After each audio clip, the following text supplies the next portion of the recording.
Oh, ladies and gents, how the mighty fall. The Acolyte showrunner, Leslie the Forehead Headland, has essentially been fired. I believe, anyway, from her new Netflix show. The official line is she left. But I'm going to say the timing is interesting. Very, very interesting. Comes out immediately after the third-party tracker released the ratings for the Acolyte. Showed that they were awful. So, yeah, I'm going to say she was fired. I'm going to say that failing up. Yeah, might have stopped there. Who knows? We'll see. We will see. But that's what we're going to take a look at today. Going to have a good laugh at this. Hit subscribe, ladies and gents, if you are a returning viewer that's not yet subscribed. I can't thank you enough to everyone that has hit that subscribe button in November, in December, and January. December was fantastic.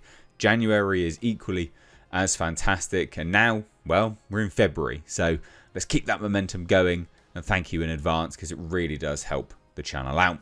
YouTube and all that. So let's take a look. Leslie Headland abruptly departs Netflix project. 7 Husbands of Evelyn Hugo. Now, that's still going ahead. Just as an FYI. This is why this doesn't make any sense. Well, with the reasons they gave. This show is still going ahead, right? That's still happening. But she's just not attached to it. Yeah, I'm gonna say we know why it's gone. Or why she's gone. So yeah, it says this. Leslie Headland, Harvey Weinstein's former personal assistant, which is true. It always amazed me that no one in mainstream media questioned the fact that she is the former right-hand man of Harvey Weinstein. She would have been around during his casting couch days, shall we say. She was the personal assistant to Harvey Weinstein. Yeah, she's going to know what went down, obviously.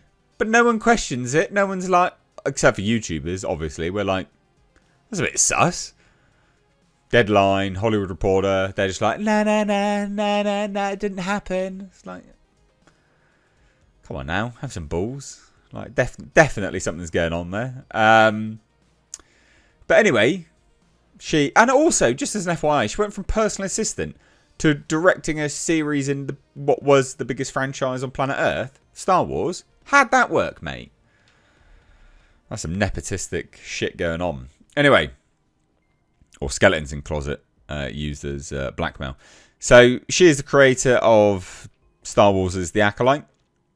She has suddenly exited her latest Netflix project, The 7 Husbands of Evelyn Hugo. While she appears to insist the decision was hers, the timing is undeniably suspicious, coming just days after The Acolyte's true viewership numbers were revealed, numbers that placed the series far below its hyped-up status. They were awful. I've done a video on it. They were terrible. So this has led many to speculate whether Headland truly stepped away on her own accord, or if Netflix quietly removed her after seeing the disastrous performance of her Disney Plus series. She's a cancer. She's toxic. To have on a show, she is toxic. She's toxic in interviews. Her name is now toxic, right? Amazingly, it's Star Wars that made her toxic, not the fact that she was Harvey Weinstein's personal assistant, which the morals and ethics of that is, not lost on me for sure. But yeah, she's toxic. Having her name attached to stuff is toxic. So I can't imagine they want her there. Netflix's adaptation of Taylor Jenkins Reid's best-selling novel was supposed to be another high-profile project for Headland, which she needed. She needed this. You've got to remember, she needed this after The Acolyte. She needed a high-profile win, right? She did. Because The Acolyte has killed her career. She absolutely needed a high-profile win. So if she left on her own accord, she's a moron. But she previously helmed Russian Doll. It says this, however, in an unexpected announcement, she confirmed her departure, stating, quote, I am no longer working on that project. I remain a huge, huge fan of the book and of the people working on it. It's one of those things where you know it's going to be a huge success. So why aren't you working on it then, mate? That's weird, isn't it? I'm a huge fan of the book and of the people working on it, so it's still being worked on. Obviously, because then she goes on to say, you just know it's going to be a huge success. You need a huge success after the Acolyte. Yeah, no, you were fired. Like, I absolutely believe you were fired. So while she presented this and the media took it as a voluntary decision, her words left room for interpretation. I thought, damn it. It's not going to work out with me involved, but it is going to be wildly successful. Sorry, what? It's not going to work out with me involved in it. Why? It's because you're toxic.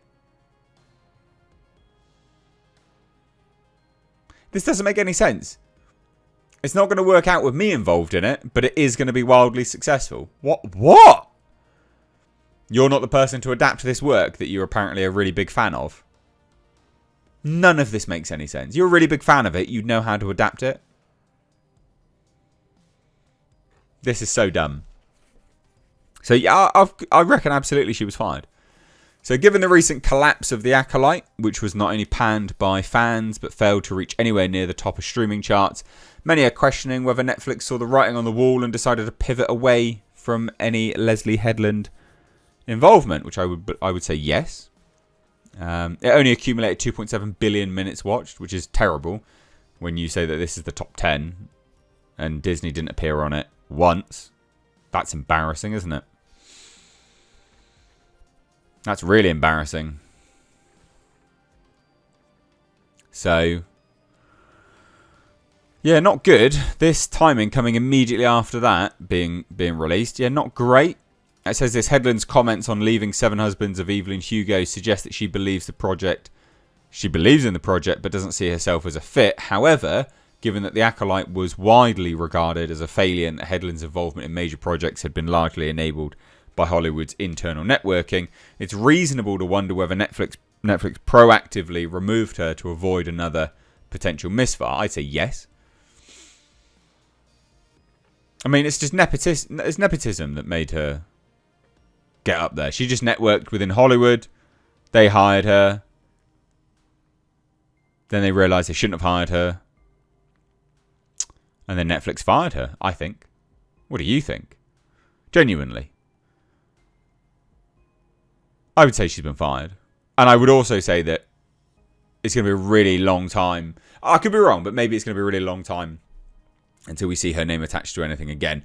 I think what will happen with Leslie is she'll go back to much smaller things, lower profile, smaller things, maybe even things she has to fund herself or, you know, independent stuff, and then she'll try and build her name back up. But yeah, it doesn't really make any sense. I'm a big fan, and I'm a big fan of the people working on it. It's going to be a huge success, just not with me working on it. What? Fans of stuff are able to adapt it. Generally speaking. If it's going to be a huge success, you'd want to be attached to that, given that you've dragged your own name through the mud. Anyway, leave your thoughts down below. Take care. Bye-bye now.